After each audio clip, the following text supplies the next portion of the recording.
전 유명한 부흥사가 아닙니다. 더더구나 부흥사 못 됩니다. 표현이 좀 이상하지만은 하나님께서 특별한 은사를 주셔서 그런 부흥 목사님을 통하여 교회가 때로는 어떤 변화 체질이 바꾸어지고 새로운 부흥의 물꼬가 터져 나갈 수 있는, 어떻게 보면 생장점을 만들 수도 있는 그런 은사를 받은 아주 유명한 부흥사는 전혀 아닙니다. 정말 미안한 마음으로 섰습니다. 그렇다고 대단히 훌륭한 목회자도 아닙니다. 때때로 어눌한 말씀이지만 그러나 자신을 희생하면서 성도들을 사랑하고 또는 말씀대로 살아가려고 몸부림을 치는 그런 훌륭한 목회자들이 이 강대상에서 가끔씩 말씀 한마디만 하셔도 모두가 다 온몸이 감동이 될 만큼 그런 정말 인격적인 훌륭한 목회자도 더더구나 아닙니다. 그 목사님 가끔씩 올라오셔서 어쩌면은 기도만 하셔도 가슴이 뭉클할 만큼 감동을 받지 않습니까? 그렇다고 저는 아주 인기 있는 설교자는 더더구나 아닙니다. 편안하게 설교해서 재미있게 설교해서 또는 즐거움을 주고, 그래서 그 집회 중에 그래도 어떤 마음속에 그래도 웃음을 남길 수도 있는, 그래서 그를 통해서 치유도 일어나고, 그래서 어떤 또 다른 은혜를 맛볼 수 있는, 맛보게 할 수 있는 그런 설교자도 못 됩니다. 따분하고 때로는 지루하고 때로는 아주 좀 그런 목사입니다. 그런 면에서 대단히 죄송한 마음이 많이 있습니다. 왜냐하면 훌륭한 목회자가 온다고 이야기하거나 또는 유명한 부흥사가 선다거나 또는 인기 있는 설교자가 설교할 경우에 강구하지 않아도 많은 사람들이 모일 것이고, 또는 많은 사람이 모이면 흔히 그 교회는 그 분위기 때문에도 아주 잔치 같은 그런 분위기를 느낄 수 있는데, 정말 그런 면에서 대단히 미안한 마음 많이 있고, 더더구나 이런 면에서는 담임 목사님이 굉장히 힘이 듭니다. 사람들이 일단 많이 와야 되는데, 왜냐하면 유명한 강사를 모시면은, 근데 그러지도 못한 사람을 데리고 왔을 때는 굉장히 힘이 들 때가 있습니다. 그런 면에서 더더욱 참 미안한 마음이 있는데, 더더구나 우리 장로님이 소개 중에 하셨습니다만은 아마 다 아실 겁니다. 손종무 목사님은 우리 교회에서 10년 이상을 함께 목회했었던, 사역했었던 분입니다. 그렇기 때문에 저를 보면서 저런 교회에 있었어? 저런 목사하고 일했단 말이야? 라고 생각을 한다면 우리 목사님한테 힘을 주는 게 아니고 오히려 누가 되는 것이 아닐까라는 부담까지 갖고 이 자리에 있습니다. 아무튼 한편으로 무거운 마음이 있어서 얼마 전에 메일을 목사님한테 보냈습니다. 무겁다고 마음이, 괜히 간다 그랬었다고. 근데 목사님이 아닙니다. 목사님 오시는 것만 해도 힘이 됩니다. 이렇게 그러나 하나님은 때로는 미련한 사람을 택하셔서 일하실 때도 있습니다. 그게 하나님의 지혜 아닙니까? 때로는 하나님은 연약한 자를 사용하시기도 하십니다. 우리는 그 하나님의 능력을 믿습니다. 우리가 우리의 재간을 가지고 믿고 일한다면은 이 세상에는 수없이 많은 일들이 이루어질 것이고, 그런 일들 속에 하나님의 영광은 결코 이루어진 적은 없었을 것입니다. 때로는 뜻밖의 하나님은 우리에게 선물을 주시고, 우연한 것 같지만은 계획하시고 준비하신 하나님의 섭리를 통하여 하나님의 일을 이루어 가시는 분이기도 합니다. 그래서 지혜롭다고 하는 사람을 오히려 부끄럽게 여기고 만들고, 강하다고 자부심을 갖고 있는 사람들을 오히려 연약할 만큼 하나님은, 하나님의 지혜와 능력은, 하나님의 계획과 섭리는 때때로 그런 가운데 이루어질 수도 있습니다. 오늘부터 시작되어지는 이 집회 위에 미련한 자를 쓰시는 하나님, 약한 자를 쓰시는 하나님, 때로는 악을 선으로 바꾸어 가시기도 하신 하나님, 심지어 합력하여 모든 것을 선을 이루어 가신 그 하나님의 그 사랑과 능력과 지혜가 함께하는 그런 귀한 집회가 되기를 바랍니다. 이사야서 42장 3절 4절에 나오는 말씀입니다. 상한 갈대를 꺾지 아니하시고 꺼져가는 등불의 심지를 끄지 아니하시는 그 하나님, 그 하나님은 기어이 정의를 공의를 이루어 가시는 분이라고, 상한 갈대를 통하여 꺼져가는 등불을 통하여 하나님은 하나님의 뜻을 이루어 가기를 원하신다고. 그래서 그분은 쇠하지 아니하시고 그분은 낙담하지 아니하시는 그분, 그래서 그분을 앙망할 경우에, 앙망한다면 하나님은 마침내 상한 갈대 같은 우리, 연약하기 짝이 없는 우리, 솔직히 그렇지 않습니까? 이제는 꺼져가는 등불 같은 그릇 만나고 심지에 타는 연기만 피우는 우리의 인생, 남은 우리의 그 믿음 속에 하나님은 새로운 불을 붙이셔서 하나님의 영광을 다시 한번 일으켜 나가는 그런 놀라운 일들이 여러분 교회 안에 다시 한번 일어나게 될 줄로 믿습니다. 그렇게 나게 되기를 원하는 것은 우리의 모두의 꿈만이 아니라 하나님의 소원이기도 합니다. 세상은 상한 갈대에 관심 없습니다. 좋은 것에 관심이 있습니다. 세상은 꺼져가는 등불 따위에는 전혀 주목하지 않습니다. 차라리 새 것을 바꾸길 원하고, 그래서 세상은 언제나 좋은 것을 찾고 더 좋은 것을 찾고 시험을 쳐서라도, 적성검사를 해서라도, 테스트를 해서라도, 아니면은 인터뷰를 해서라도 어떻게 좋은 것을 찾아나가는 것이 세상입니다. 그래서 세상은 상한 것을 감추고 싶고 꺼져가는 것을 은밀하게 돌리고 싶습니다. 근데 하나님은 아십니다. 우리의 마음의 상처를 하나님은 보고 계십니다. 우리 손에 있는 등불을 말입니다. 꽤 오래전에 미국의 서부 개척시대에 일어난 일 중에 하나입니다. 목장을 운영하고 있었던 한 가족이 다운타운에 결혼식을 참여하고 조금 필요연이 길어지면서 집으로 돌아오는 길이 늦어졌던가 봅니다. 그런데 저녁 늦게 집으로 돌아오는 길에 폭우까지 쏟아지면서 빨리 그 마차를 몰면서 집으로 돌아오는 길에 그만 건널목을 건너다가 그 일가족은 기차와 부딪히면서 참변을 당하고 맙니다. 그때 건너목을 지키고 있었던 간수가 법정에 불려갔습니다. 판사가 물었습니다. 당신은 그때 그 자리에 있었습니까? 예, 있었습니다. 당신은 그때 그 순간에 기차가 온다라는 것을 알고 밖으로 나가서 당신은 등불을 가지고 사인을 보내주었습니까? 오고 있는 마차, 오고 있는 다른 사람들을 향하여 이 기차가 오고 있는 위험을 알려주었습니까? 예, 알려주었습니다. 결국 건널목을 지켰던 간수는 무죄를 받고 석방이 되고, 그리고 그분이 오랜 시간이 지난 다음 임종 직전에 이렇게 자기가 아는 사람에게 이야기를 했었습니다. 그때 판사가 내게 한마디를 묻지 않았었다고.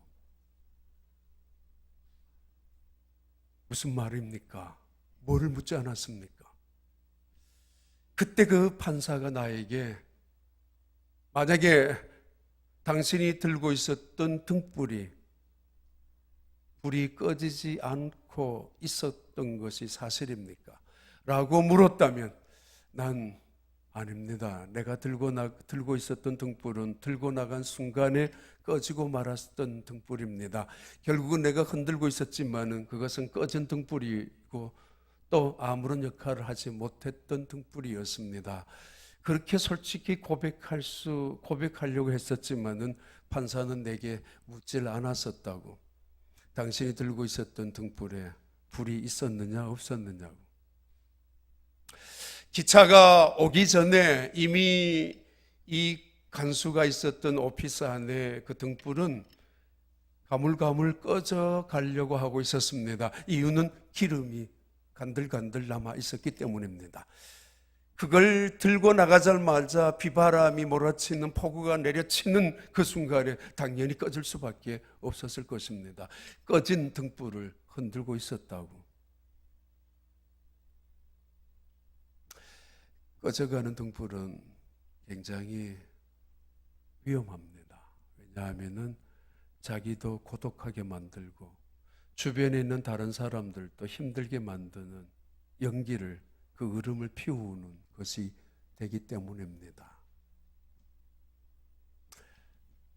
상처받은 사람들, 그래서 상한 갈대일 수밖에 없는 사람들, 한때는 등불이 활활 타올라 그래서 예루살렘 전체를, 이스라엘 전체를 마치 자기들이 마음껏 새롭게 일으킬 수 있을 거라고까지 확신하고 장담할 수 있었던, 장담까지 했었던 그 사람들, 그들이 지금 꺼져가는 등불처럼 연기만 피우고 있는 사람들의 모습으로 감람산에 모여 있습니다.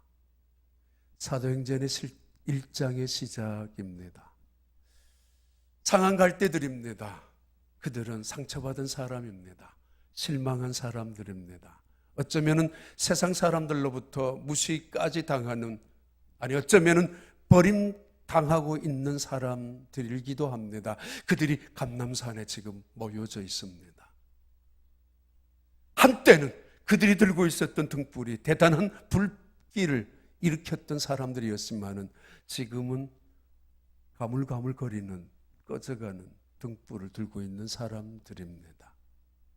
이렇게 시작되어진 사도행전 1장, 그것은 사도행전 28장까지 계속되어지고, 그리고 이 28장이 아니라 오늘 지금 전 세계의 사도행전은 2000년이 지난 지금까지 사도행전의 불길은 여전히 타오르고 있습니다. 이번 3일 동안 이 말씀을 저 여러분에게 들으려고 마음 먹고 또 준비하고 기도했었습니다. 사도행전을 시작하는 말씀은 예수님의 말씀입니다. 이렇게 시작합니다. 1장 4절입니다. 너희는 예루살렘을 떠나지 말고 내 아버지께서 약속하신 것을 기다리라. 그리하면 너희가 몇 날이 못 가서 성령을 세례로 받을 것이라고. 이 말씀으로 사도행전이 시작이 됩니다. 왜? 부활하신 예수님께서 40일 동안 이 땅에 계시다가 마지막 순간에 다시 한번 숙연한 자리입니다. 매우 엄숙한 순간입니다. 무언가 또다시 예수님이 떠날 듯한 이상한 분위기가 감도는 그 감람산의 마지막 모습 속에서 예수님께서는 이 상한 갈대 같은 제자들을 향하여 말씀하실 첫 마디가 예루살렘을 떠나지 말라고 말씀하시고 계십니다. 맥스 루케이도라는, 우리가 사는 텍사스 바로 샌안토니오에 목회하신 아주 유명한 미국의 베스트셀러 크리스찬 작가입니다.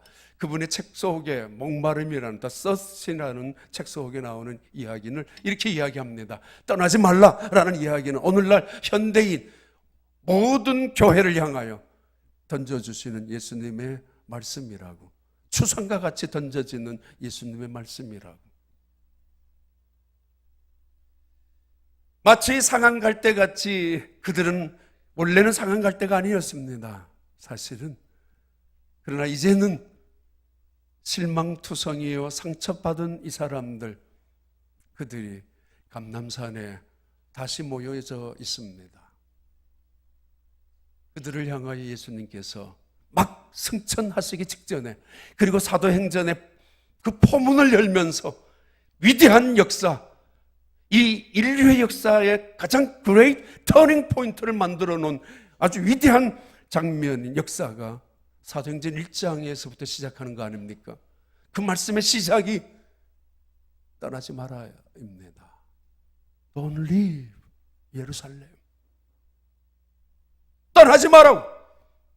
왜 그 말씀을 하시면서 시작하셨는지, 승천하시기 직전에 하실 말씀이 얼마나 많았을 텐데, 승천하시기 직전에 남기고 싶은 유언처럼 그 말씀이 얼마나 소중한 말씀들이 많았을 텐데, 얼마나 이것이 위급한지, 이것이 얼마나 절박한지, 이것이 그들에게 얼마나 긴요한 말씀인지 예수님은 감람산에 모여 있는 제자들을 향하여 가장 첫 번째 하셨던 말씀입니다. 예루살렘을 떠나지 말라고.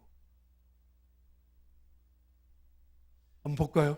사도행전 1장 4절 한번 펴보세요. 사도행전 1장 4절 말씀입니다.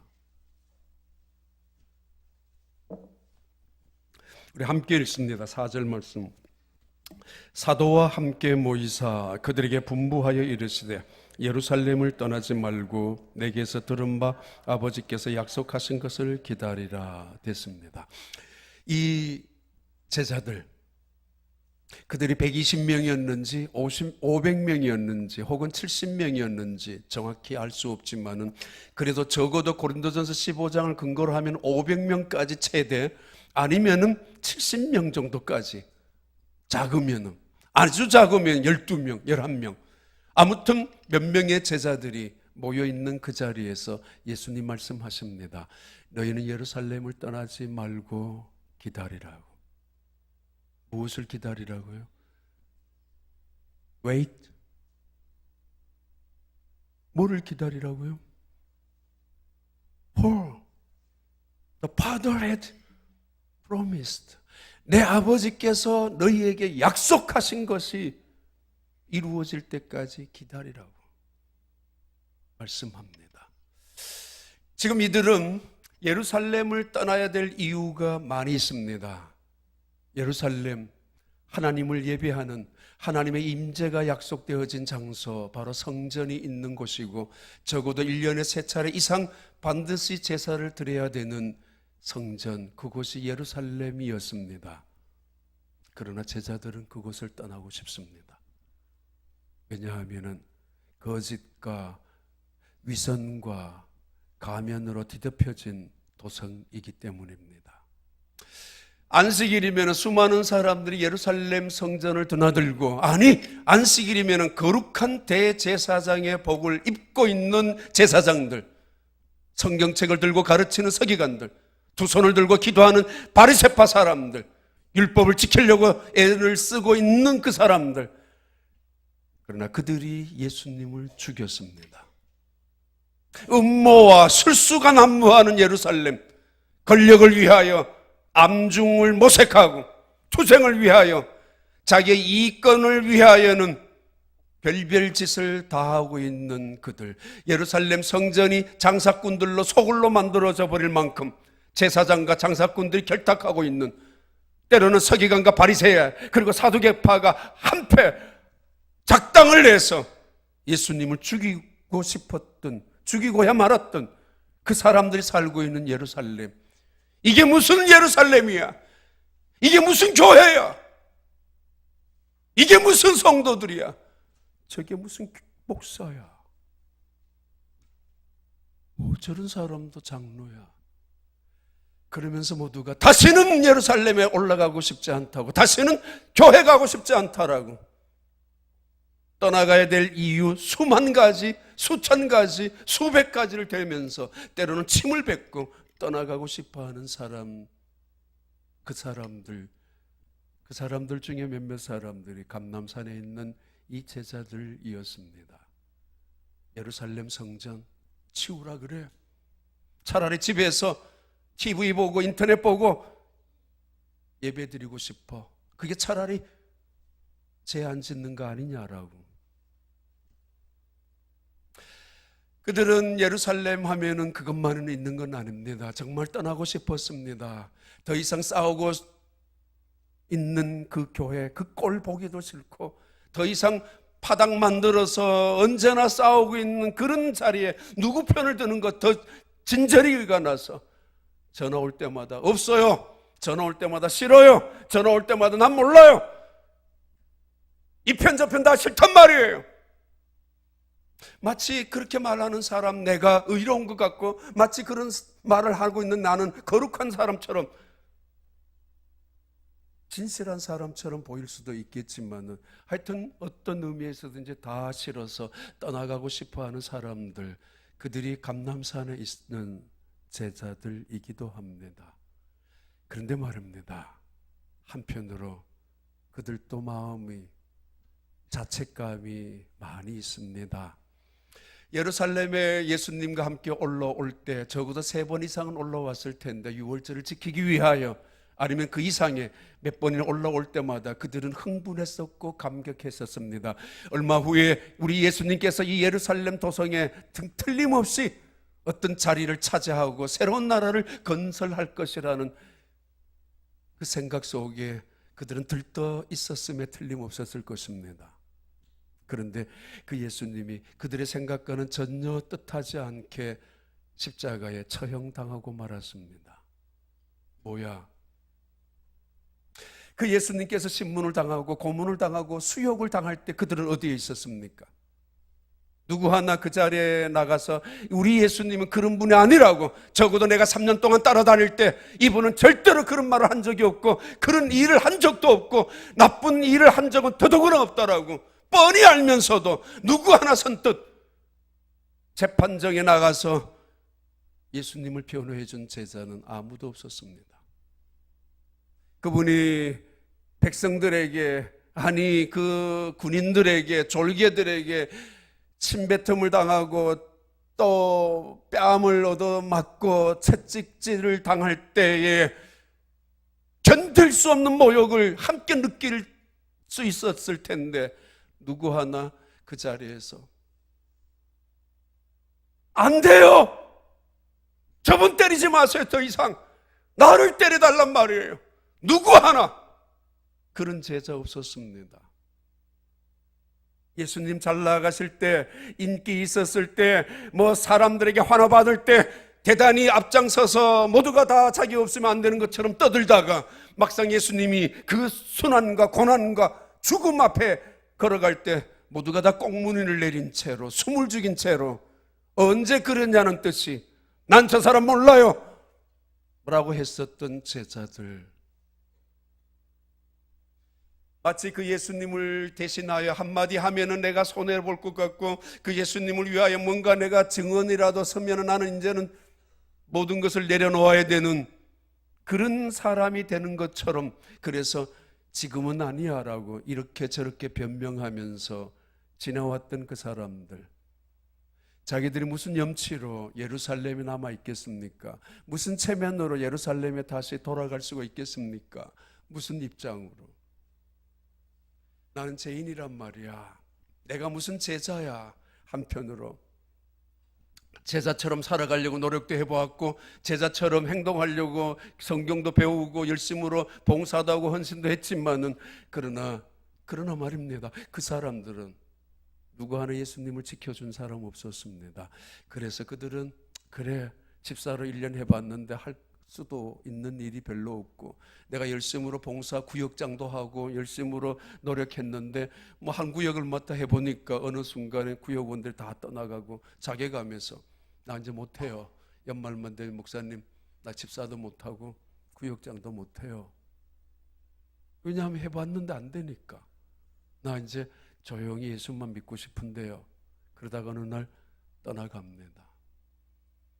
갈릴리로 어부가 되려고. 내가 무슨 제자야, 교회 누가 되지 않기 위해서라도, 하나님의 영광을 가리지 않기 위해서라도 나 제자라는, 집사라는, 장로라는 이름 창피하니까 부르지 말아달라고.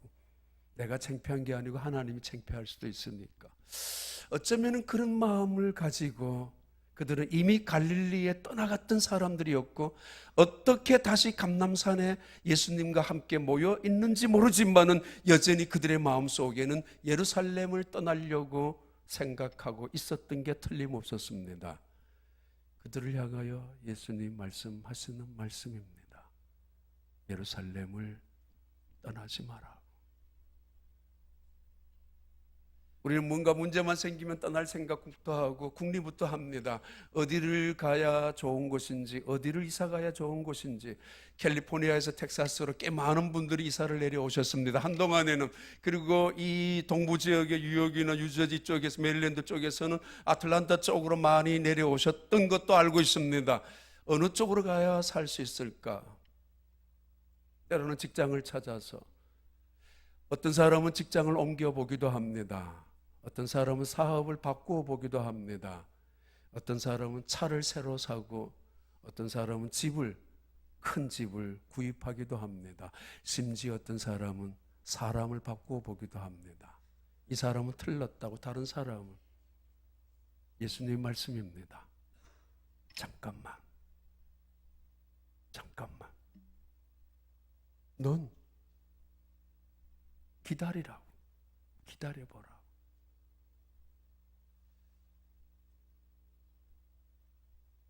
1891년 12월 달에 뉴욕에 있었던 선교사님 한 분이 조선 땅으로 건너옵니다.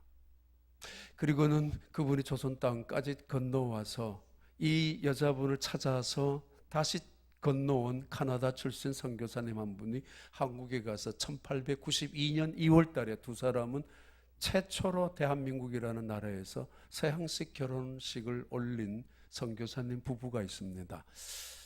가끔씩 전 서울에 가면은 합정동에 있는 양하진의 선교사님 무덤에 가끔씩 갑니다. 가면은 저 발길을 늘 오랜 시간 멈추게 하는 무덤이 있는데, 존 헤론 선교사님 무덤과 나란히 있는 바로 윌리엄 제임스 홀 선교사님 가족입니다. 3대가 묻혀져 있습니다. 윌리엄 제임스 홀 그 선교사님의 무덤 바로 옆에는 로제타 홀, 뉴욕에서 가셨던 선교사님, 이 여자 선교사님을 뉴욕 병원에서 만나서, 의대에서 만나서 쫓아서 조선까지 쫓아갔던 윌리엄 제임스 홀 목사님, 그리고 그 아들 소우드 홀, 그 동생 일찍 죽었지만은 에디스라는 그 딸, 그 무덤, 즉 6명의 식구들이 무덤이 있습니다. 윌리엄 제임스 홀 1892년 4월 달에 평양으로 맥켄지라는 선교사님과 함께 평양 선교, 평양 복음을 개척하기 위하여 서울에서 정식으로 파송이 됩니다. 그분이 평양에 가서 선교하다가 많은 핍박을 받죠. 근데 하여튼 2년 후에 청일 전쟁 끝에 많은 부상병을 치료하다가 발진티푸스라는 병을, 전염병을 앓게 됩니다.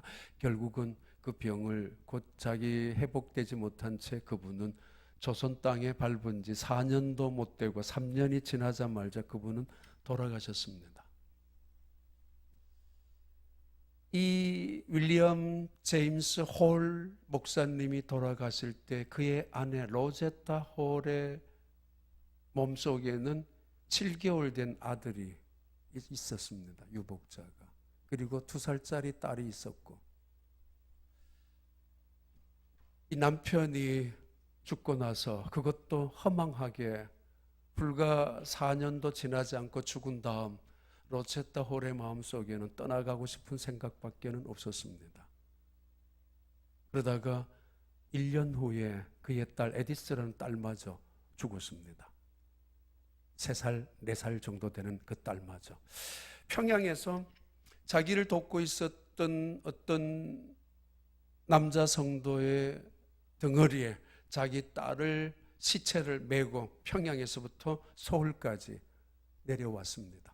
내려오면서 하염없이 눈물을 흘리고, 그리고 하나님을 향하여 끝없이 원망을 했었다고 합니다. 하나님, 정말 어떻게 이럴 수가 있습니까?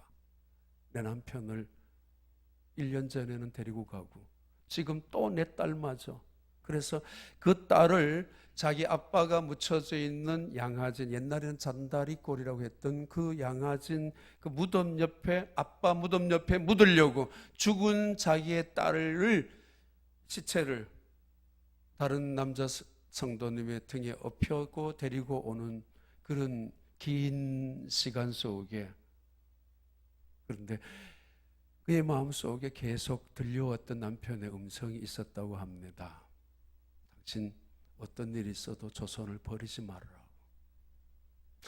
그래도 너무 가슴이 아파서 그 딸을 묻고 남편 묻고 나서 뉴욕으로 되돌아왔고, 되돌아오고 난 다음 남편의 고향인 카나다 토론토에 갔을 때 토론토에 있는 남편의 여동생이 편지를 보내주었던 여동자주, 그리고 그 여동생이 다시 이렇게 말을 했었다고 합니다. 언니 돌아가시라고, 조선으로. 그 말을 듣고 다시 조선으로 돌아와서 정말 많은 일을 하게 되죠. 우리는 살아가다가 떠나가야 되는 수만 가지의 이유를, 수만 가지의 핑계와 구실을 갖고 있습니다. 그래서 가야 되고, 그래서 떠나가게 되고, 그래서 바꿔야 되고, 그래서 할 수 없이 나는 떠날 수밖에 없었고, 직장을 옮길 수밖에 없었고, 심지어 교회를 떠날 수밖에 없었다고, 차라리 그게 교회를 위하여 좋은 것이라고까지 우기면서까지 자기들이 떠나야 되는 수많은 이유들을 붙잡고 있습니다. 떠나지 말아야 될 이유는 하나입니다. 예수님 명령이기 때문입니다. 예루살렘을 떠나지 마라. 왜? 내 아버지께서 약속하신 것이 이룰 때까지 기다리라. 그리하면은 5절의 말씀이 이렇게 계속됩니다. 5절에 요한은 물로 세례를 베풀었으나 너희는 몇 날이 못되어 성령으로 세례를 받으리라 하셨느니라. 이 말씀입니다. 왜 떠나지 말아야 되는가? 떠나면 문제가 해결되는가? 떠나면 바꾸면 이제 새로운 행복만이, 새로운 우리에게 주는 인생의 어떤 기쁨만이 있단 말인가? 좋은 일만 있단 말인가? 그러면 얼마든지 새 것을 찾기 시작할 테죠. 근데 집 바꾼다고 오래 가든가요? 몇 달도 못 갑니다. 차 바꾸었다고 좋은 차 타고 다닌다고 언제 오래 갑니까? 아닙니다. 예수님 우리에게 분명히 말씀합니다.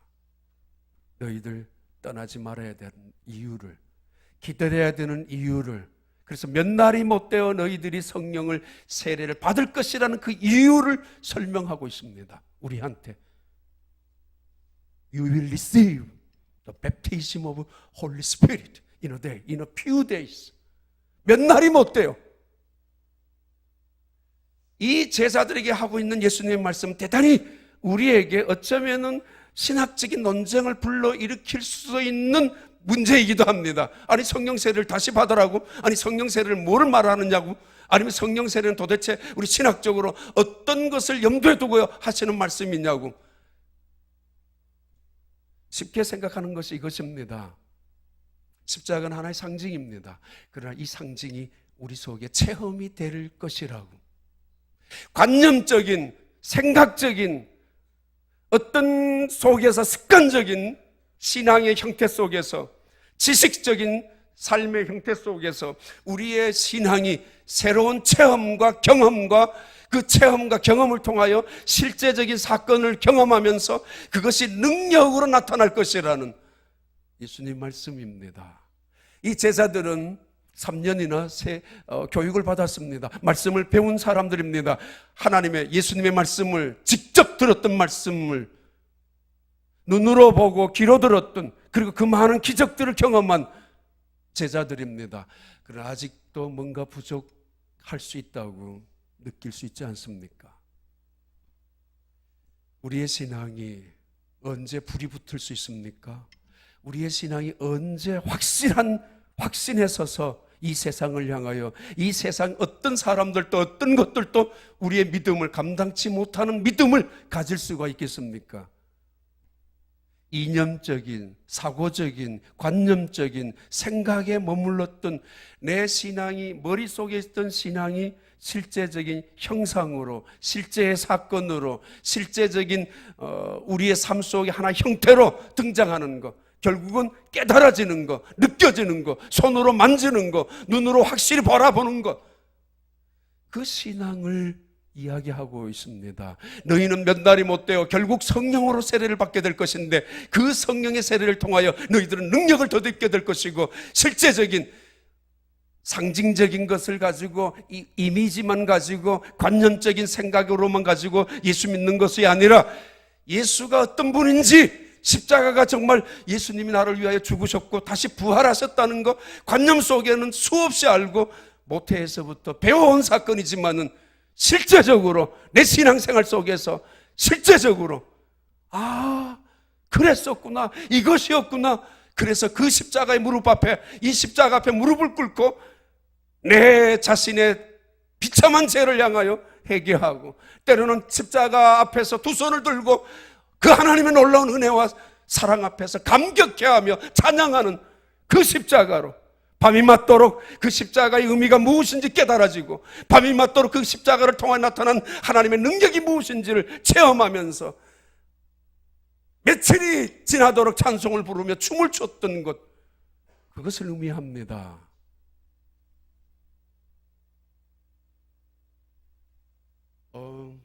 청교도 영성신학자 중에서 아주 유명한 사람 중에 한 분인데 리차드 십스라는 분입니다. 그분이 쓴 책에 상한 갈대와 꺼져가는 등불이라는 책이 있습니다. 그 책을 보고 그 유명한 리차드 백스터도 정말 은혜를 받아서 영성학자로 뛰어들었고, 근래에 로이드 존스라는 그 굉장한 목사님, 영국의 목사님도 그분의 이 책을 보고 감동을 받아서 일어난 사람이기도 합니다. 그리고 자기의 지혜와 깨와 재간과 재주를 다 내려놓기 시작했었고, 상한 갈대에 관심을 가지고 꺼져가는 등불에 주목하고 있는 하나님의 의미를 깨달으면서 거기에서 보석을, 거기에서 향유를 찾아낸 그런 사람들입니다. 바로 그 책을 쓴 저자가 리차드 십스라는 사람입니다. 우리의 생각을 무시하라는 건 아닙니다. 우리의 관념을 빼라는 것도 아닙니다. 그러나 그 속에 어느 날 불이 붙어야 되는데, 이것이 실제화가 되어야 되는데, 평생 예수를 믿으면서도 관념 속에만 머물러 있고 이념만 가지고 있다면 그것은 결국은 시시비비를 따지게 되는, 비난과 비판과 정죄만을 일삼게 되는 사람으로 전락할 수밖에 없다고. 겸손한 사람, 두 손을 들고 무릎을 꿇고 감격해하고 감사하는 사람들, 그들은 바로 실제적인 체험을 한 사람들이라고. 성경은 하나님의 살아있는 말씀입니다. 알고 있습니다. 그런데 어느 날 성경을 읽다가 이 성경이 살아있는 글자로 폭포수같이 내 가슴 속에 흘러내려오고, 때로는 방망이처럼, 불같은 방망이처럼, 때로는 칼처럼 내 심장을 파고 들어오는 말씀으로, 그 할자 하나하나가 마치 살아있는 말씀처럼 내 혼과 영과 관절과 골수를 찔러 쪼개는 것을 내가 체험하는 그 현상, 그 일을 의미합니다. 떠나지 마라. 왜? 이 체험할 때까지. 이거 없다면은 어딜 가도 마찬가지라고. 이 말을 듣자마자 제자들의 기가 번쩍 뛰기 시작합니다. 6절의 말씀입니다. 함께 읽겠습니다. 사도행전 1장 6절에 이렇게 말씀합니다. 같이 읽습니다. 그들이 모였을 때에 예수께 여짜와 이르되 주께서 이스라엘 나라를 회복하심이 이때니까 하니. 제자들이 아직까지도 무슨 말을 끼를 못 알아듣고 있는 것 같습니다. 예수님은 정말 심각하게, 정말 절박한 심정으로 말씀하시는 것입니다. 사도행전 1장을 시작하고 위대한 사도들의 행전, 성령의 역사, 이 세상의 역사를 뒤바꾸어 놓은 그 시작의 첫 말씀이 예루살렘 떠나지 말고 기다리라니까. 그러면 성령으로 세례를 받게 될 것이라니까. 이것은 내가 지어낸 말이 아니라 내 아버지께서 약속하신 것이고 내가 수없이 너희들에게 이미 언급한 말이 아니냐. 가장 소중하고 가장 귀중한 말씀을 다시 한번 언급하고 있었던 예수님의 말씀을 들었던 제자들이 어이없게도 이렇게 말합니다. 주님, 그럼 바로 이때가 이스라엘을 회복할 때입니까? 그들의 욕심이 다시 드러납니다. 떠나지 말라고요? 그럼 날 한 자리 줄 거예요? 떠나지 말라고요? 그럼 날 뭘 보상해 줄 것입니까? 여기를 지키라고요? 그래, 내가 지킬게요. 그러면 나에게 무슨 일을, 내게 어떤 혜택이 이루어질 것입니까? 꿈을 갖고 있죠. 야심을 갖고 있죠. 그것을 로드맵이라고 합니다. 중동 평화 전략을 위해서 최초로 누구죠? 힐러리 남편 빌 클린턴 대통령 시절에 중동 평화를 위하여 시작한 정책이 로드맵이었습니다. 평화 정책을. 그래서 백악관에서 정말 대단히 그 축하 공연도 펼칠 만큼 성공적인 협정을 맺은 적이 있었습니다. 그런데 실패하고야 맙니다. 이게 어찌 성공할 수가 있습니까? 로드맵. 국가에도 로드맵이 있고, 청사진, 회사도 로드맵이 있고, 매년 1년 아니면 10년 아니면 자기가 대통령한 5년 안에 뭐 어떤 일을 만들고야 말겠다, 어떤 일을 이루게 할 것이다. 국가의 청사진, 자기 부서의 청사진, 회사의 어떤 새로운 전략 개발, 이런 것들을 로드맵이라고 할 수 있을 것입니다. 개인적인 로드맵도 있습니다. 나는 예수를 믿고 나서 이렇게 살겠다, 나는 예수를 믿고 나서 이런 꿈을 이루겠다, 아니면 나는 내 인생의 목표는 이것이다라는 각각의 로드맵을 갖고 있습니다. 이 제자들을 예수님을 믿으면서 갖고 있었던 로드맵이 이스라엘 민족의 해방이었고 나라의 건국이었습니다. 나쁜 것은 아니었을 것입니다. 그런데 예수님이 이렇게 말씀합니다. Is it not for you to know the hour, the time, or the season? 그 너희들이 알 바 아니야. 왜 우리는 많은 시간을 엉뚱한, 나와는 상관없는 잘못된 생각, 욕심과 야심을 갖고 있는지 예수님께서 말씀하십니다. 그들에게 그 유명한, 대단히 우리에게 다 하시는 말씀입니다. 7절과 8절 우리 함께 읽습니다. 이르시되 때와 시기는 아버지께서 자기의 권한에 두셨으니 너희가 알 바 아니요 오직 성령이 너희에게 임하시면 너희가 권능을 받고 예루살렘과 온 유대와 사마리아와 땅끝까지 이르러 내 증인이 되리라. 직장을 옮기고 싶어요? 그래서 좋은 상사만 만나면 괜찮을 것 같아요? 좋은 부서의 동료들만 만나면 내 능력을 마음껏 펼칠 수 있을 거라고 생각해요? 아니면 사업 바꾸고 싶습니까?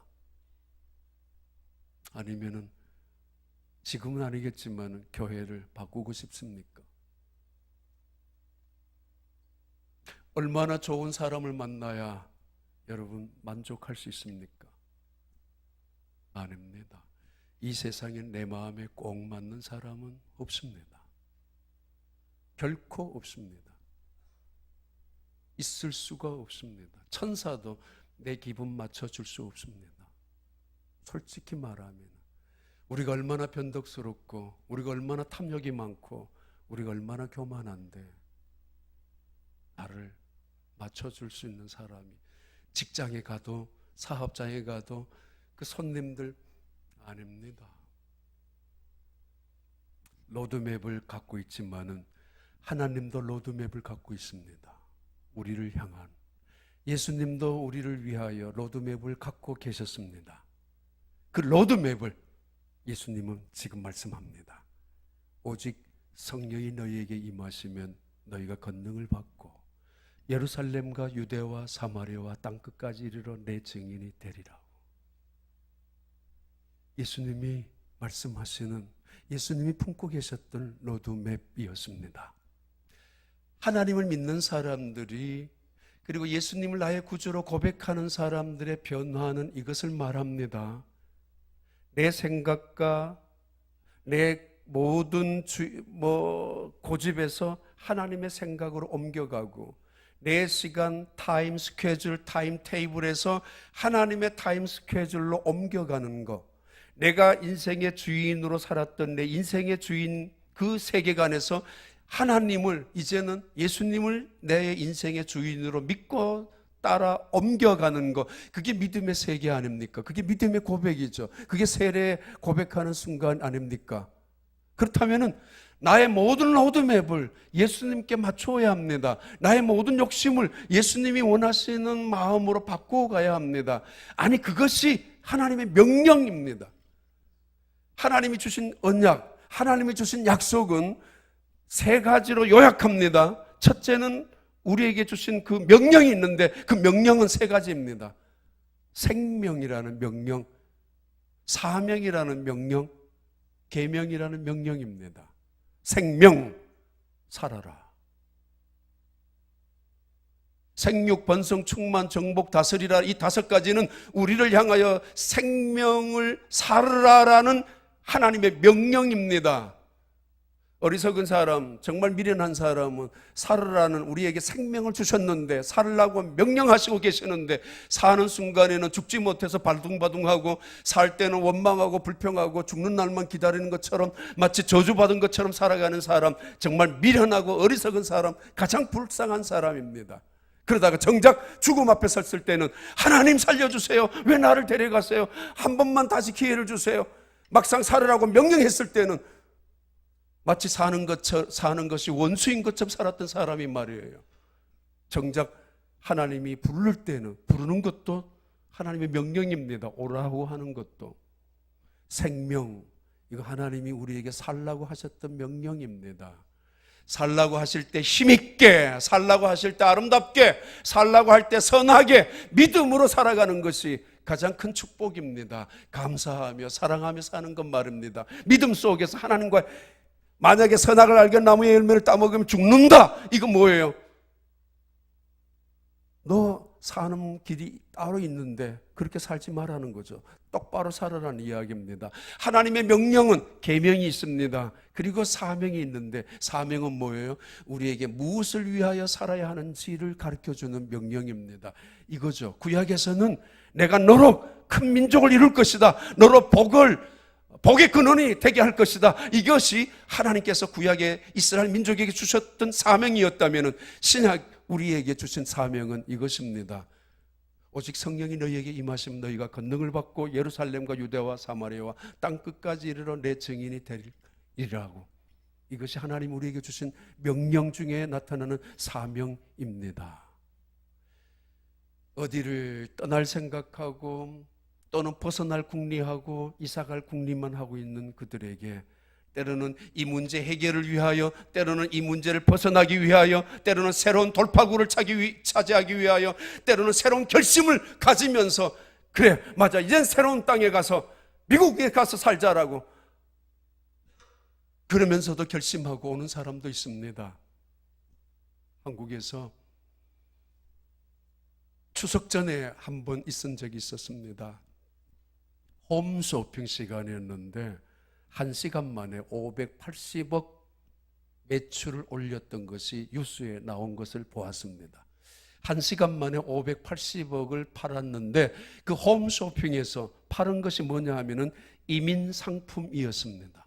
그 상품을 하나 사면은, 패키지를 하나 사면은 그 안에 칫솔부터 시작해서 뭐 조그마한 담요까지, 가방까지 다 들어있는 이민 가방 패키지였습니다. 그것을 산 사람들이 580억으로 치나 샀다고. 얼마나 많은 사람들이, 꽤 오래전의 이야기입니다마는 한국을 떠나가고 싶은 사람들. 왜?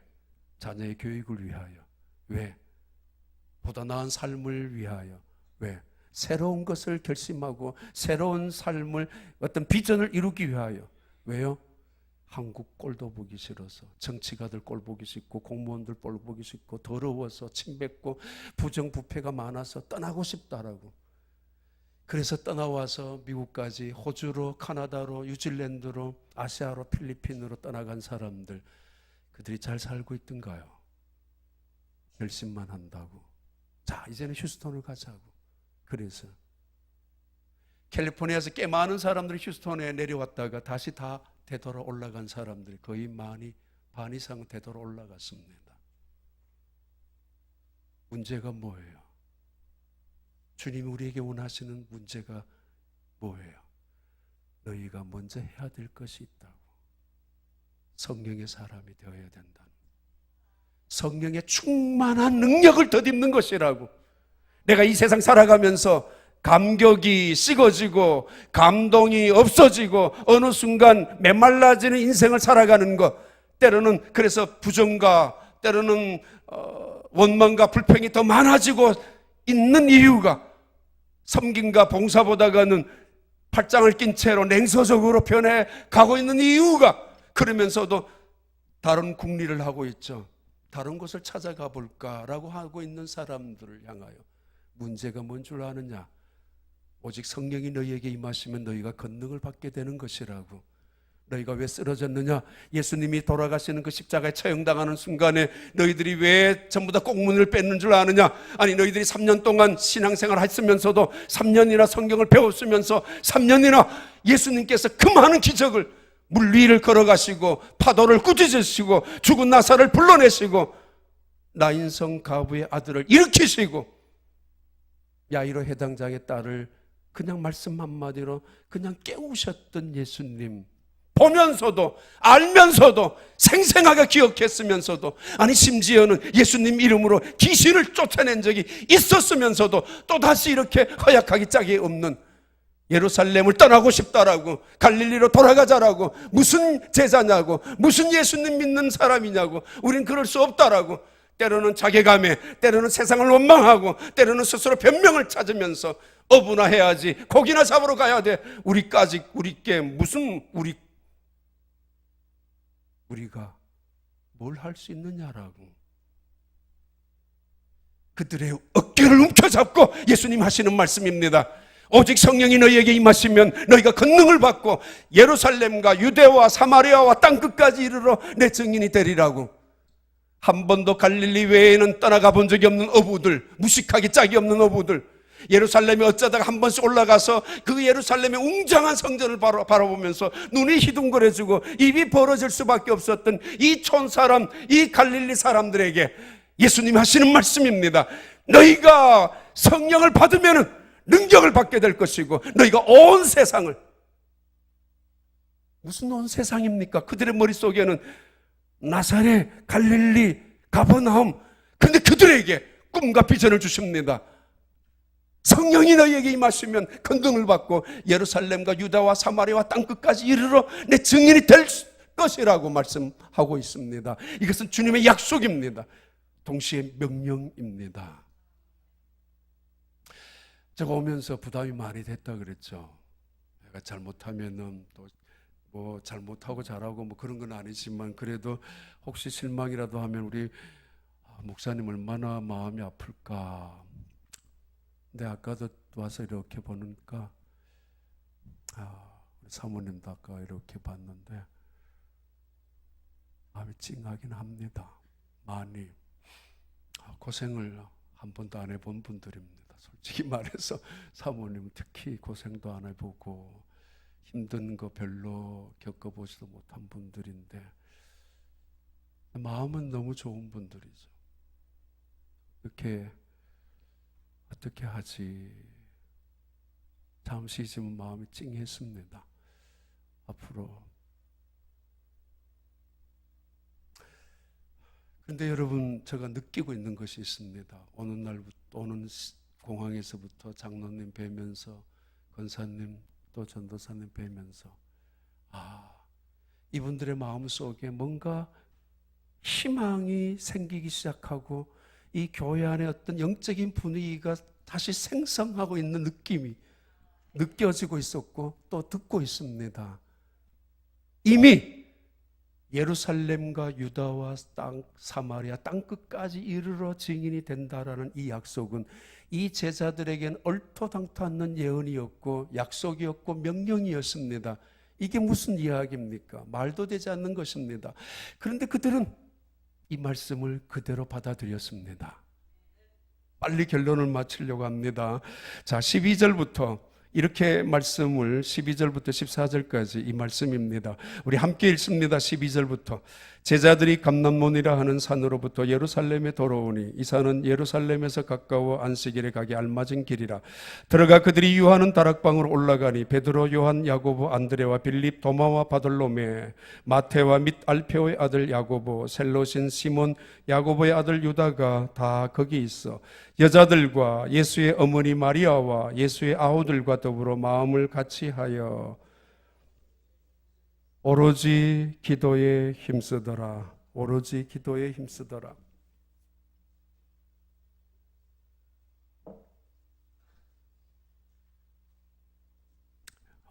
이 말씀이 오늘 본문 내용입니다. 정말 사도행전 굉장한 책입니다. 이 세상을 변화시킨 사람들의 이야기이기 때문입니다. 이 세상을 향하여 역사를 뒤바꿔 놓은 사람들의 시작의 이야기, 그리고 2000년 동안이나 수많은 독재자들, 수많은 공산주의자들, 수많은 사람들이 교회에 불을 지르고 그리스도인들을 사형을, 화형을 시켰지만은 교회는 없어진 적이 없었습니다. 모스크바 러시아에도, 중국 구석구석에서도, 전 세계 구석구석에 그런 핍박을 받았으면서도 교회는 한 번도 죽은 적이 없었고 오히려 교회는 살아 있었습니다. 정말 저는 굉장히 많은 곳을 가본 적은 아니지만 그래도 가보면서 교회가 여전히 그 공산 70년, 80년 동안 핍박 속에서도 교회가 문을 닫고 불을 찌름을 당하고 교인들이 다 붙잡혀가고 전도가 결코 못하도록 법적으로 제정이 되어 있음에도 불구하고 지금 심지어 북한 땅에도 교회는 살아 있습니다. 왜요? 왜 그랬어요? 교회는 성령이 역사하는 곳이 교회이기 때문입니다. 이 세상에 얼마나 좋은 영광스럽고 화려한 버킹엄 궁전이나 아니면은 루브르 박물관 같은 베르사유 궁전 같은 것들 아무리 100개, 10,000개를 합쳐 놓아도 여호와의 성전 하나 못합니다. 하나님이 계신 곳이 여호와의 성전이기 때문입니다. 최고의 왕들이, 황제들이, 대통령이 있다고 할지라도 그런 오피스와 비교할 수 없는 것이 교회입니다. 그것은 하나님이 보좌를 갖고 계시는 곳이 교회이기 때문입니다. 예배드리는 곳, 아니 성령이 역사하는 곳이 교회이기 때문입니다. 이 교회의 역사, 교회의 시작을 만드는 사람들이 120명이었습니다. 120명. 그들이 모였습니다. 지금 너희들 예루살렘을 떠나지 말라니까, 그러면은 며칠이 못 되어 성령을 선물로 받게 될 것이야. 그래, 맞아. 너희들 욕심 버려. 너희들 로드맵을 내려놔. 나의 로드맵을 가르쳐 줄까? 이거야.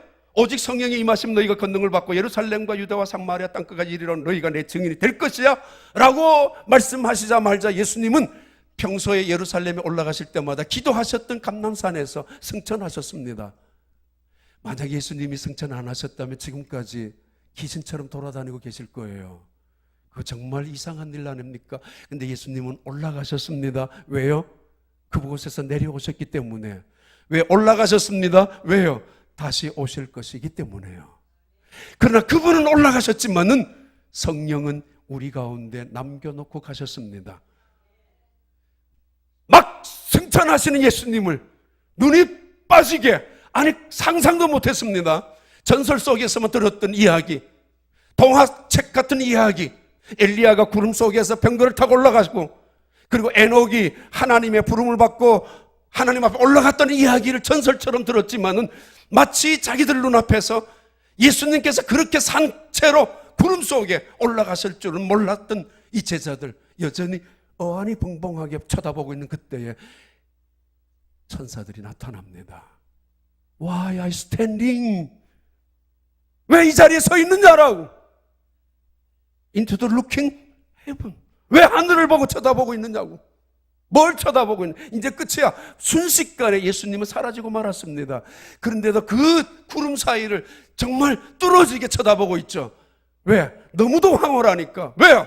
너무도 감격과 감동스러웠으니까.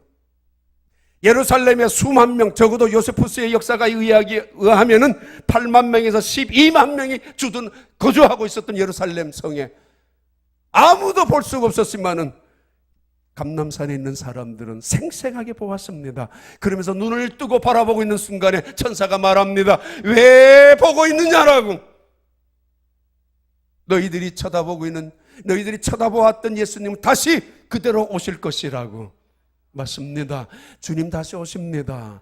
반드시 오시고 말 것입니다. 그리고 그 주님이 오시는 때가 가까워진 것은 사실입니다. 신앙생활 잘하셔서 주님이 오시는 그날 주님 앞에 설 수 있는 우리 성도들이 다 되셔야 합니다.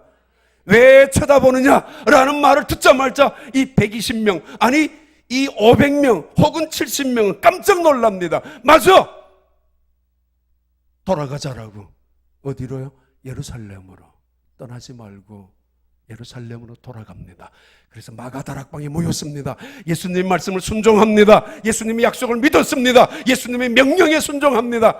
순종했다는 이야기예요. 500명이 120명이 되었는지 70명이 120명이 되었는지 알 수 없지만 분명히 믿음을 갖고 순종한 사람들이 끝까지 남아서 마가다락방에 있었던 숫자를 120명이라고 말하고 있습니다. 역사적인 현장, 이때까지 한 번도 그런 일이 일어난 적이 없었던, 수천 년 하나님이 이스라엘 민족을 다스려 왔지만은 성령은 그렇게 역사한 적이 한 번도 없었지만은 이 제자들은 그 성령이 그렇게 역사할 것을 믿고 기도하기 시작합니다. 순종했다는 것입니다. 믿음은 순종입니다. 이루어질 때까지 말입니다. 믿음은 순종이에요. 내 생각, 내 고집을 내려놓고 말입니다. 이해 안 되는 것까지도 말입니다. 예수님의 제자들, 세상으로는 볼품없는 사람들, 연약하기 짝이 없는, 그냥 말하는 대로 상한 갈대이고 꺼져가는 등불이었습니다마는 예수님이 그들을 선택한 이유는 하나입니다. 순종하라는 그들의 은사처럼 갖고 있었기 때문입니다. 신앙인의 무기, 신앙인의 능력은 순종에 있습니다. 이 순종을 믿음이라고 하지 않습니까? 그들은 예수님의 말씀을 순종하고 나왔습니다. 내려오면서 전화했을 거예요. 집사님, 예수님이 승천하셨는데 이렇게 말씀하셨어요. 우리 함께 기도하자라고.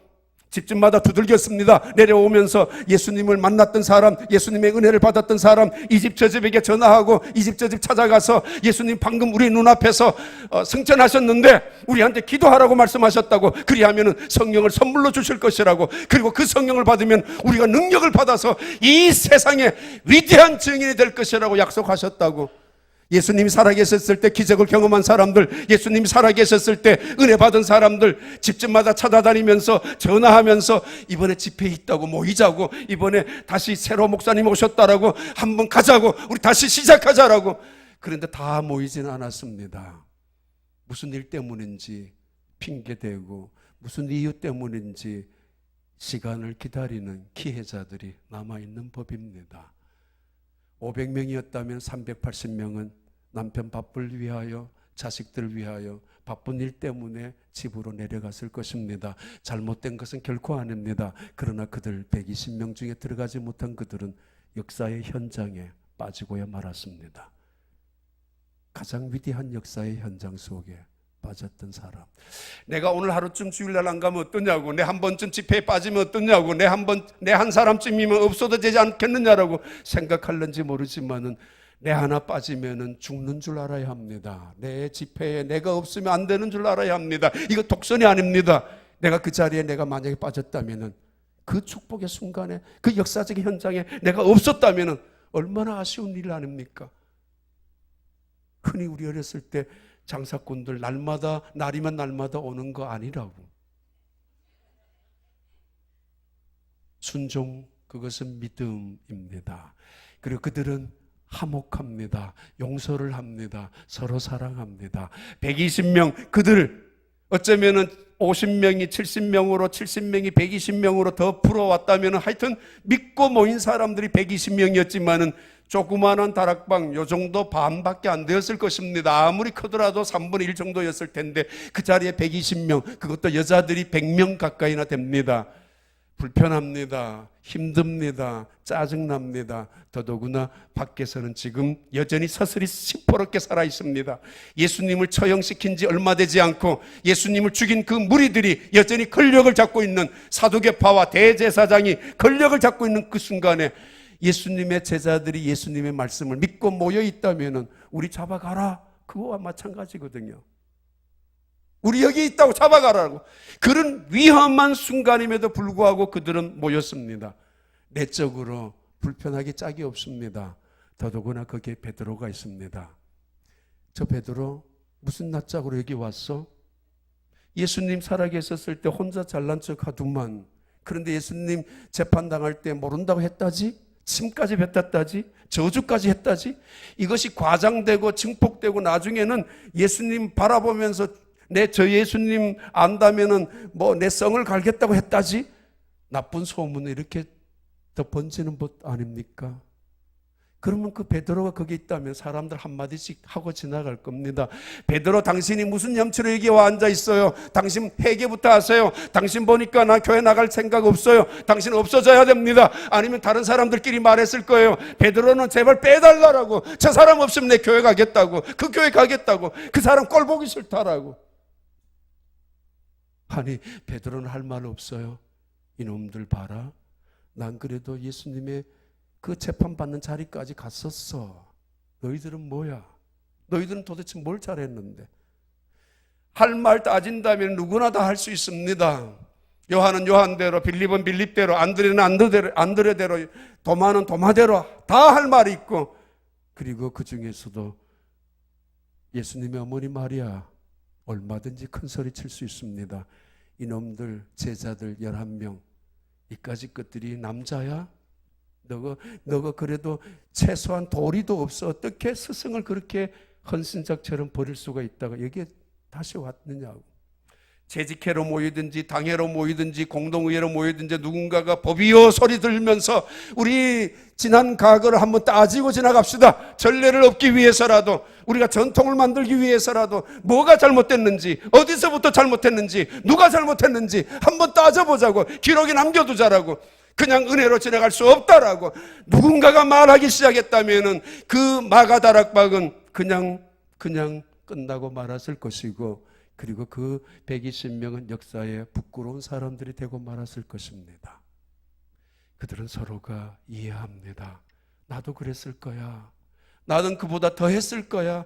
아니, 오히려 베드로는 더 좋은 사람이 우리보다가 정말 그 마음 내가 이해할 수 있단 말이야 라고 생각하면서 서로 위로하고 서로 격려하고 서로 존중히 여기고 서로 한 마음이 되면서, 그리고 그 속에서 사랑과 용서의 능력이 나타나기 시작합니다. 사도행전 2장으로 성령의 역사가 임하기 직전에 그들에게 나타난 놀라운 하나님의 은혜의 사건입니다. 누구 하나 다른 사람을 향하여 비웃거나, 누구 하나 다른 사람을 향하여 손가락질하거나, 누구나 다른 사람을 향하여 정죄하는 일이 아무도 없었습니다. 그 불편함 속에서도, 그 위험 속에서도, 그리고 열흘 동안이나 계속되는 그 기간 속에서도 기적 아닙니까? 이게 기적 아니에요? 이들은 상처받은 사람들이에요. 서로가 실망투성인 사람들입니다. 꺼져가는 등불 같은 사람들이었습니다. 성경은 그들이 오로지 기도에 힘썼다라고 말합니다. 자신들을 기도에 묶어 놓았습니다. 보상 따위에 어떤 기대감을 갖지 않습니다. 어떤 사심의 욕심을 로드맵을 자기 나름대로 갖고 있지 않습니다. 이제 내가 이렇게 신앙생활 오래 했고 내가 이 교회를 지켰고, 아니 뭐 잘못된 거 절대 아닙니다. 내 교회에 이렇게 오래 있었으니까 내가 이제 목사는 내가 이렇게 조정해야 되고 이렇게 지시해야 되고 이렇게 내가 훈련을 시켜서 내가 만들어야지. 그럴 사람이 누가 있겠습니까? 서로 협력하고 존중히 여겨주는 거. 그들은 한 가지 생각을 집중합니다. 프로스쿠네오라고 하는데, 기도에 힘쓰고 전혀 그들의 모든 몸과 마음을 기도라는 기둥에 묶었습니다. 기도라는 기둥에 흩어지지 아니하도록 묶어 놓았습니다. 그리고는 기도했었습니다. 바닷가에 마치 이상한 요정의 소리가 들릴 때 유혹당할까봐, 그래서 그 유혹당하는 소리에 너무 아름다워서 홀릴까봐, 그래서 그 바다를 지날 때 어떤 어선에 타고 가는 선원들은 자기의 몸을 묶는 것처럼 유혹에, 다른 시선에, 다른 욕심에 떨어지지 아니하고, 떨어지면 바다에 죽습니다. 귀신이, 그런 전설 같은 이야기가 있지 않습니까? 귀신이 선원들을 홀리려고 아주 아름다운 소리로 유혹하는 그 소리에 너무 아름다워서 뛰어나가다 보면 바다에 빠져 죽는 법입니다. 그러기에 그들은 몸을 묶어 놓았습니다. 서로 기도하라는 기둥에. 기적이죠. 거기에 있는 120명 중에는 베드로, 야고보, 요한, 빌립, 그래서 11명의 제자와 예수님의 4명의 남동생과 예수님의 어머니, 남자가 한 15명 정도 미만, 그리고 대부분은 대부분은 여자들이었을 것입니다. 그들의 이름은 기록되어 있지 않습니다. 빠져도 될 이름이었다는 이야기였죠. 이름 안 적어도 되는 그런 이름이었다는 거죠. 그럼에도 불구하고 이들은 그 자리에 빠지지 않았습니다. 100명 가까이 되는 무명의 사람들. 나는 장로도 아니고, 나는 권사도 아니고, 나는 집사도 아니야. 나는 그때 책임도 없어. 나는 그런 문제의 싸움에 한 번도 휘말린 적도 없고 누구 편도 들은 적 없어. 나는 그냥 싸우는 거 싫어 라고만 생각했던 사람들 아닙니다. 봐요. 100명이나 되는 사람들은 무명의 사람들이지만은 이름이 지워져도 되는 사람들이었고, 그래서 집으로 가도 되는 사람이었지만은 그들은 남아 있었습니다. 왜요? 장로님들에게 힘이 되기 위해서. 내 한 사람 빠지면은 아마 목사님의 심정만큼 장로님들도 그럴 거예요. 떠나간 사람들 또는 한 명이라도 더 많은 사람들을 전도하려고, 이 빈자리를 채우려고 어떻든 간에 정말 그 마음을 전 느끼고 있습니다. 여러분, 교회에 어떤 분들은 이미 그런 장로님들의, 그런 목사님의 심정에 힘이 되기 위해서 내까지 게 뭘, 그게 아니라 내 하나 자리를, 그 100명 이상이나 되는 무명의 사람들이 자리를 비웠다면은 11명의 제자들과 이름 있는 그 사람들은 힘이 빠지기 시작했을 것입니다. 점점점 사람이 빠지기 시작하면은 점점점 그들은 기운이 빠질 것이고, 기도하지 말고 중간에 포기하고 말았을 것입니다. 그런데 끝까지 기도하지 않습니까? 끝까지 남아있는 사람들 때문에 말이에요. 120명, 그들이 기적을 만드는 사람들입니다. 여러분, 교회 천사들이 말했지 않습니까? 갈릴리 사람들아, 왜 쳐다보고 있느냐고. 촌 사람들, 유저지에 텍사스가 촌이지만 여기는 도시입니다. 그런데 촌 사람이라 불러 죄송하지만은 그 갈릴리 사람들, 상한 갈대임에 틀림없는 사람들, 꺼져가는 등불 틀림없는 사람들입니다. 그런데 따져봐요. 요셉도 상한 갈대였고 꺼져가는 등불 같은 심지였습니다. 요셉.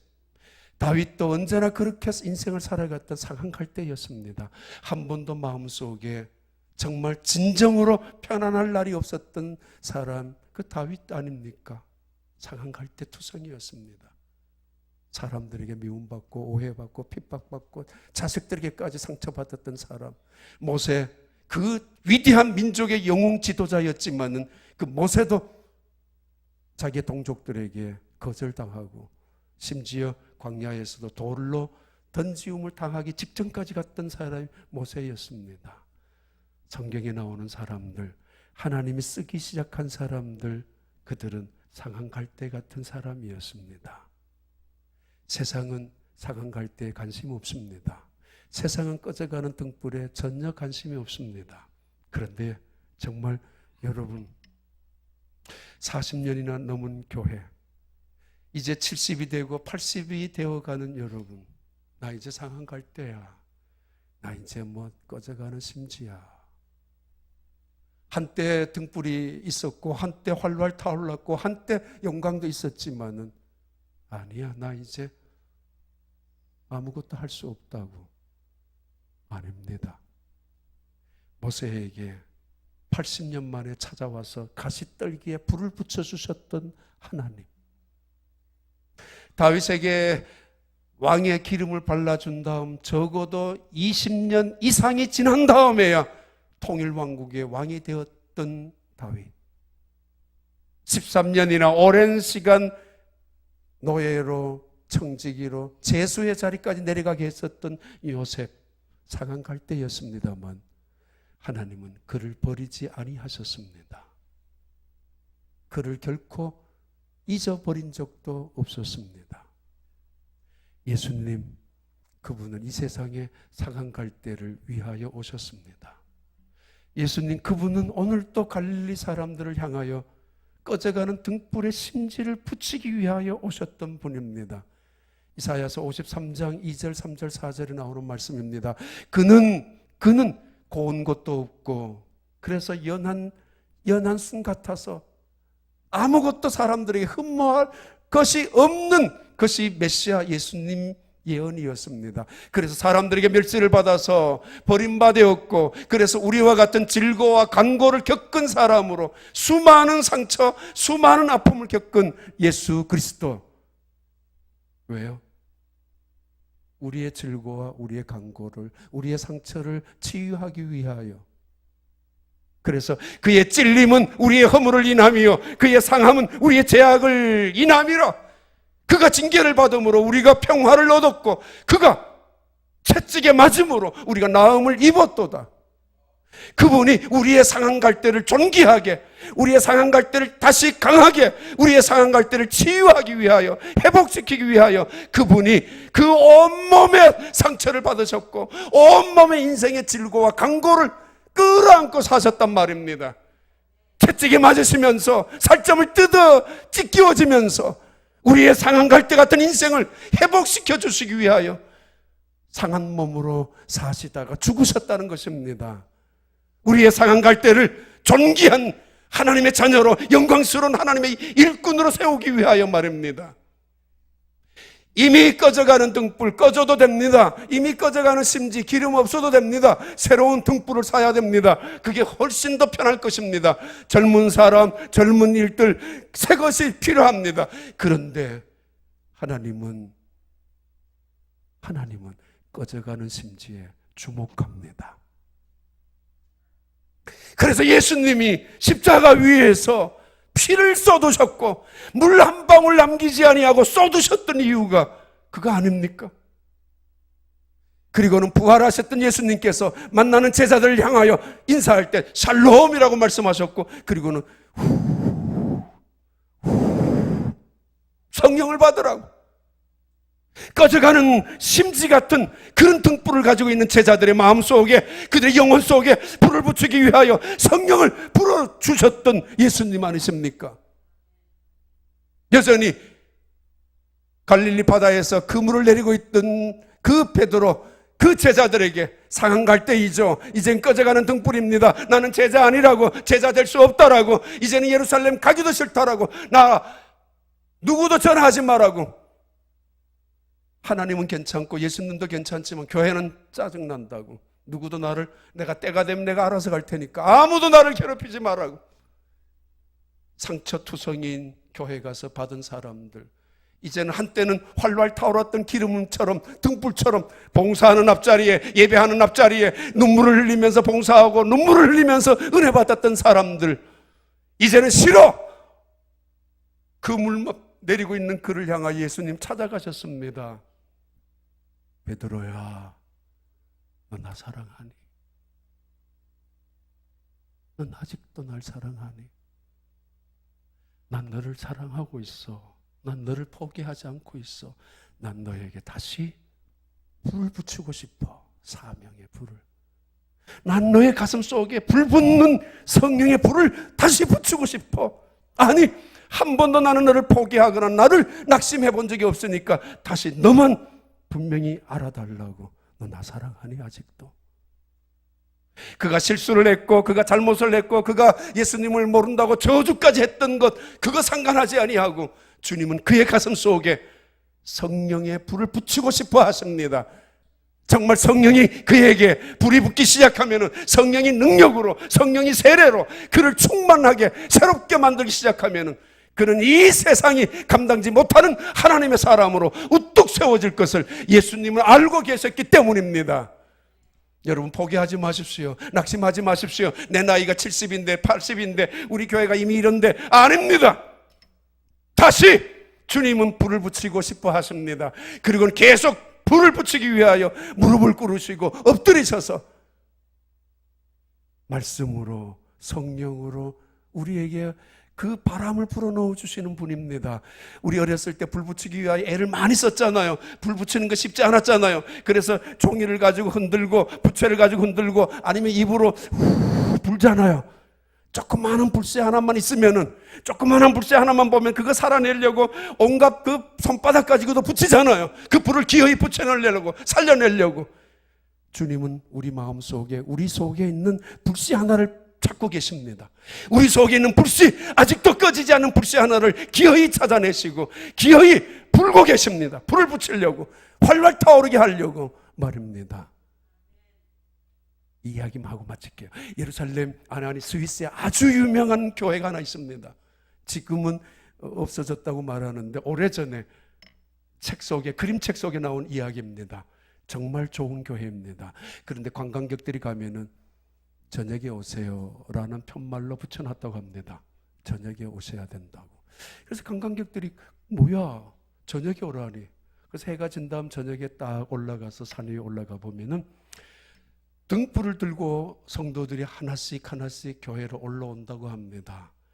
A라는 사람이 등불 하나를 들고 오고, 거의 같은 시간에 저쪽에서는 B라는 성도가 등불 하나를 들고 오고, 저쪽에 있는 성도가 C라는 성도가 등불을 들고 오는데, 그게 수십 개, 수백 개가 되면서 언덕에서 산 위로 올라오는, 그 언덕 위에 교회가 있으니까 언덕 위로 올라오는 그 등불을 들고 있는 성도들이 교회로 올라오는 모습이 너무도 아름답다고, 그래서 세상에서 가장 아름다운 교회라고 그 그림책에 나온 이야기가 기억이 있습니다.